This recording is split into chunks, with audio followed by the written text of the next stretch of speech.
Everyone, you are welcome to my channel. आज की इस वीडियो में हम क्लास 7th की इंग्लिश की बुक हनी कॉम के चैप्टर 5 क्वालिटी, जिसे कि जॉन गैल्सवर्दी ने लिखा है, उसके इम्पोर्टेंट क्वेश्चन डिस्कस कर रहे हैं। ये सभी क्वेश्चंस NCERT बुक से हैं। Page 78, question number 1, What was the author's opinion about Mr. Gessler as a bootmaker? Author की मिस्टर गैसलर के बारे में बूट मेकर के रूप में क्या राय थी? The author had a high opinion about Mister Gessler as a boot maker. Author की मिस्टर गैसलर के बारे में बूट मेकर के रूप में बहुत उच्च राय थी। ही न्यू, वे जानते थे, that Mister Gessler made only what was ordered. वो जानते थे कि मिस्टर गैसलर वही बनाते हैं जिसका उन्हें ऑर्डर दिया जाता है। And the boot that he may never fail to fit, और जो बूट वो बनाते थे वो कभी फिट ना हो, ऐसा तो हो ही नहीं सकता था। The author felt that to make such boots as Mister Gessler, कि ऑथर ये फील करता था कि जिस प्रकार के बूट्स मिस्टर गैसलर बनाते थे, डिड सीम्ड मिस्टीरियस, वो कुछ रहस्यमय लगते थे, और वो वंडरफुल तो थे ही। Question number 2, why did the author visit the shop so infrequently? Frequently होता है अक्सर, इनफ्रिक्वेंटली बहुत ही कम। ऑथर शॉप पर बहुत ही कम क्यों जाते थे?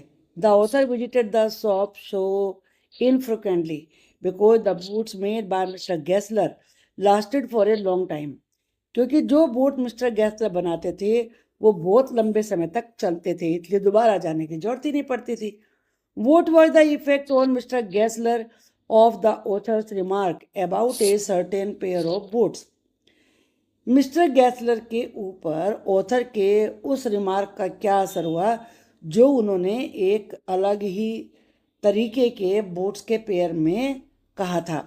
When the author remarked that a certain pair of boots he had got earlier creaked, जब ऑथर ने ये रिमार्क किया कि एक जो बूट्स उन्होंने उनसे खरीदे थे अब उनमें से वो क्रीक करने लगे हैं, Mister Gessler looked at him for a time, तो थोड़ी देर मिस्टर गैसलर ने उनकी ओर देखा, विदाउट रिप्लाइंग, बिना जवाब दिए, as if expecting him to withdraw, जैसे कि वो ये उम्मीद कर रहे हों कि वो अपनी बात को वापस ले लेगा और क्वालिफाई द स्टेटमेंट, या फिर अपनी बात के समर्थन में कुछ प्रूफ भी देगा।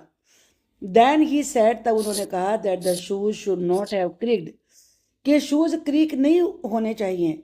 ही then asked the author to send the boots back, फिर उन्होंने ऑथर से कहा कि वो उन बूट्स को वापस भेज दें।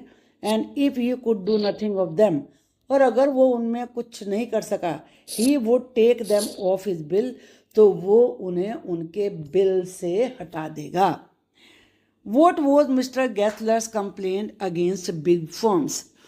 बिग फर्म्स को लेकर मिस्टर गैसलर की शिकायत क्या थी? Mister Gessler's complaint against big firms was that they got customers only because of advertising, कि उन्हें कस्टमर केवल एडवर्टीजमेंट की वजह से मिलते हैं, and not because of any quality work, ऐसा नहीं कि वो कोई क्वालिटी वर्क करते इसलिए उन्हें ऑर्डर मिलते हैं।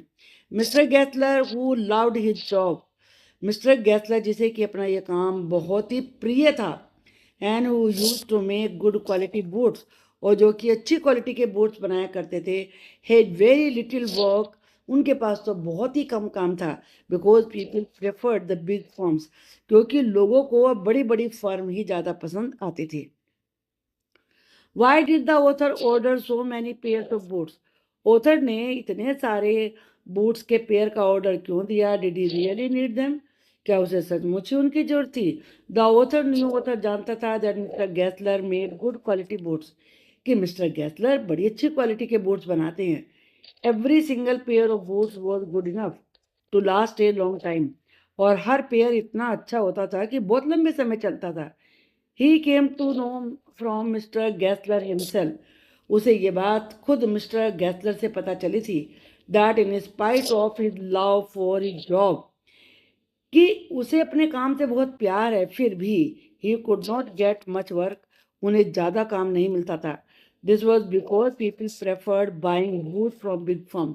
और ऐसा इसलिए था क्योंकि लोग बड़ी फर्म के बूट्स खरीदना ज़्यादा पसंद करते थे। Seeing his hardship and struggle, इस प्रकार मिस्टर गैथलर की मुश्किल और संघर्ष को देखकर the author decided to order many pairs of boots. Author ने ऑर्डर दिया, डिसाइड किया कि वो बहुत सारे बूट्स का ऑर्डर देगा, even though he really did not need them, यद्यपि उसे रियली उनकी जरूरत नहीं थी।